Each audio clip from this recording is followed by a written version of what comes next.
This is episode number 13 on the Silvertrac Extra. Thanks for tuning in to the Silvertrac Extra, your source for the best tips, tricks, and how-tos to dominate the security industry. Helping you improve your business, win more contracts, and crush your competition. Here are your hosts, Chris Anderson and Johnny Page.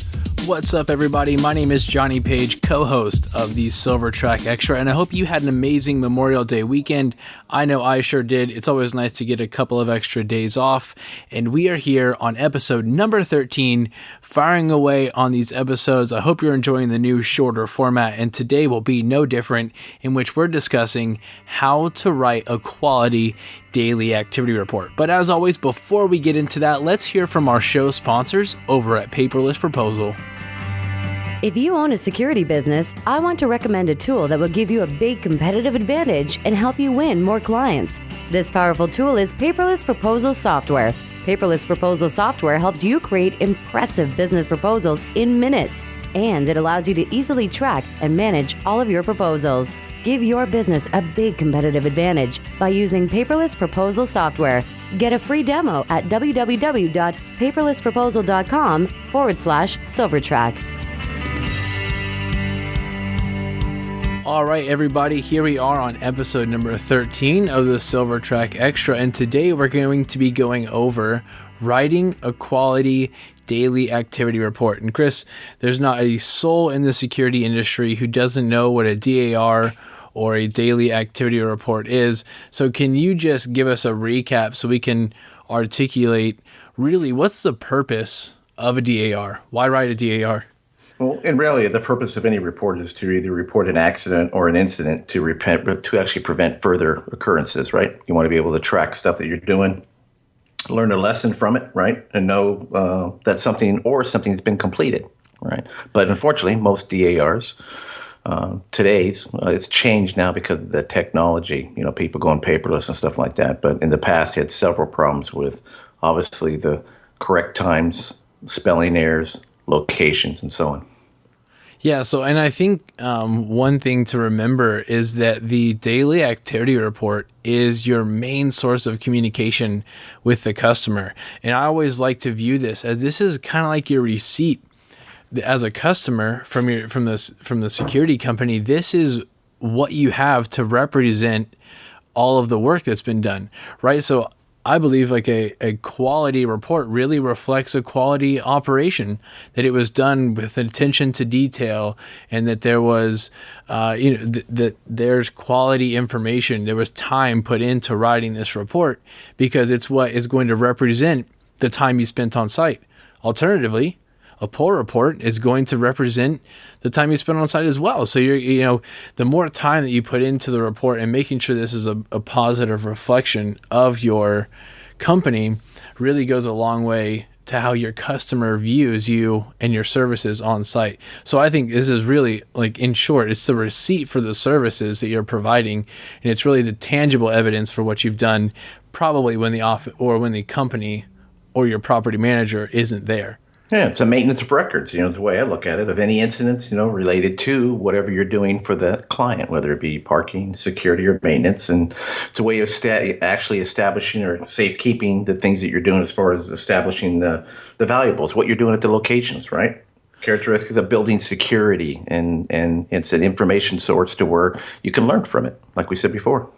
Yeah, so Chris, when we talk about things that a quality DAR should include, one of the first things that comes to mind, you've touched on it already, is including the arrivals and the departures. And why is this so important, Chris?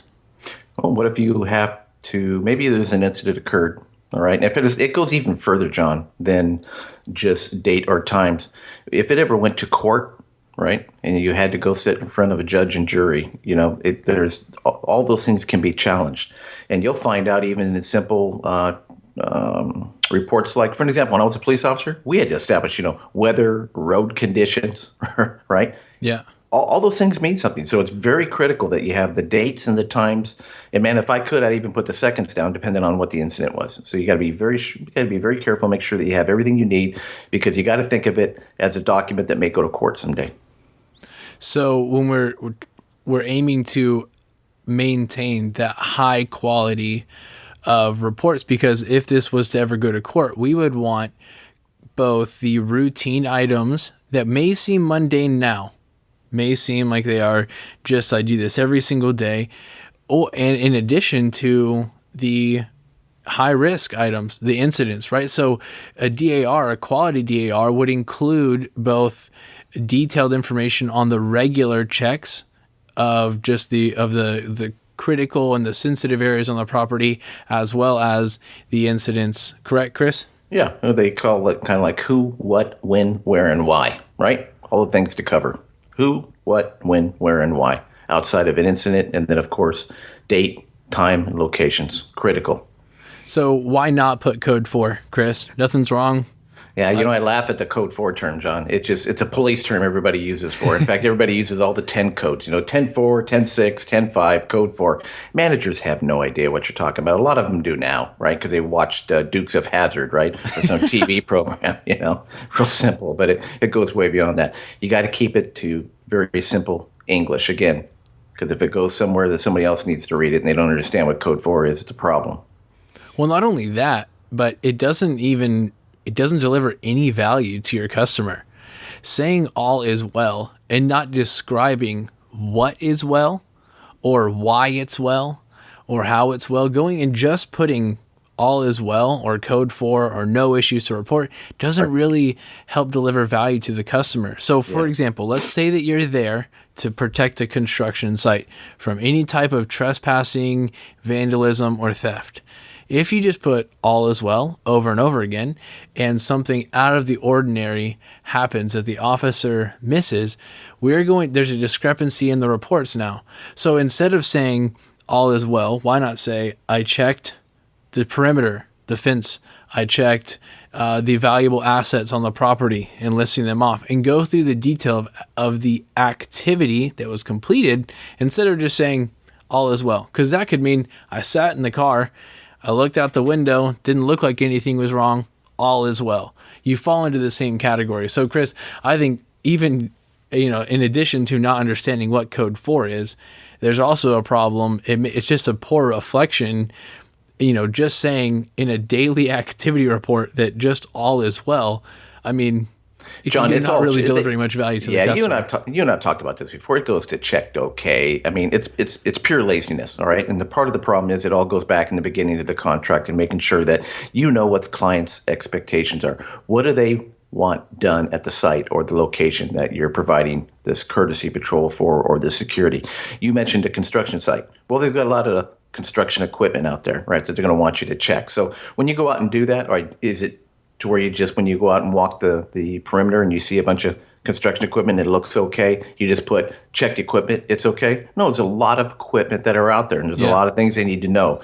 The vehicles get damaged, gas gets stolen, keys get taken out of the ignition, right? A lot of things that occur. So you need to find out what your client wants, and those are the things that need to be put in there in plain English to show them why you were doing this tour. As a reminder, here's the things that we're going to do, and this is what we're going to check. And if it's every hour, it should be listed. Really should. So here's 2 things. One, for the officers that are listening, one of the number one ways that you can stand out within an organization is delivering quality reports. So you can take an extra 30 seconds. Look, you're there on the site either way, right? You're there for the whole shift. You might as well go the extra mile, put yourself in a better position to be the best possible officer and steward of that property that you can possibly be. Alternatively, to the company, right? It's never an issue if everything is okay. It's never a problem. You could say, look, it doesn't matter because nothing hardly ever happens. But I promise the day something happens and all that was in the report was code 4, no issues to report, immediately the contract is going to be called into question.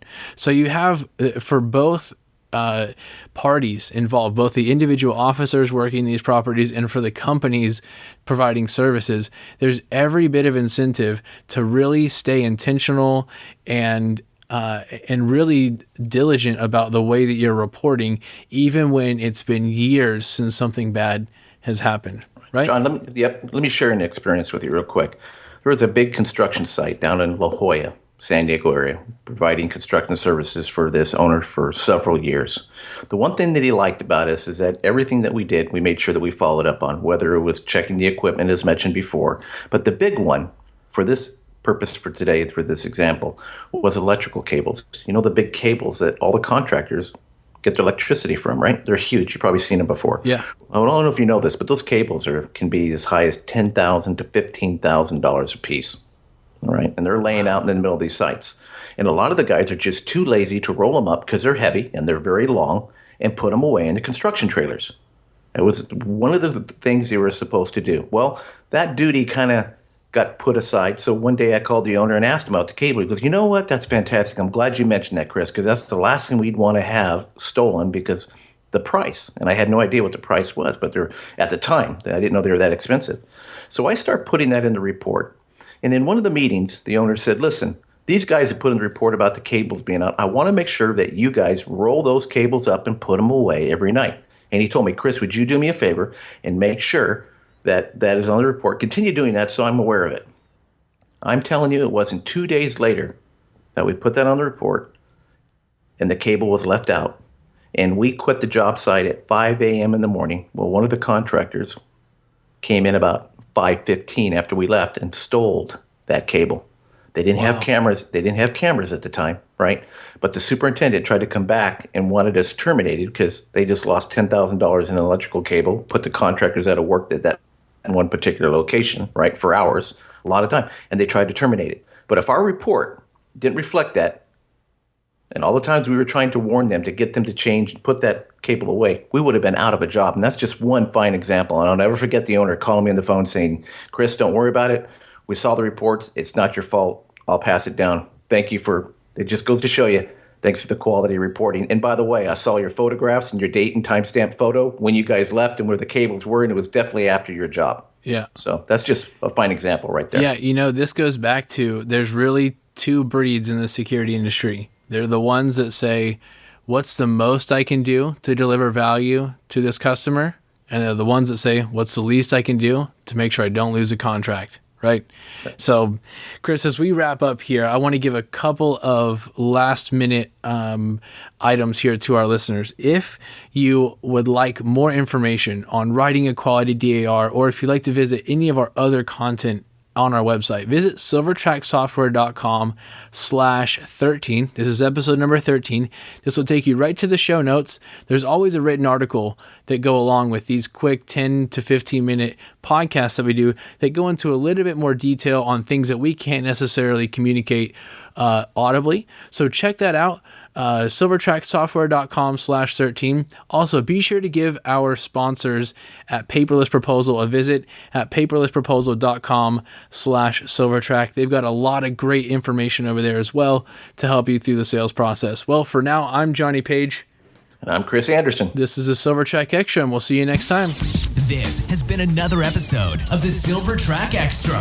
For more insider information, visit silvertracsoftware.com/extra. Listen on the go by subscribing in iTunes. Want to hear your questions answered on the show? Visit silvertracsoftware.com/questions to submit your requests.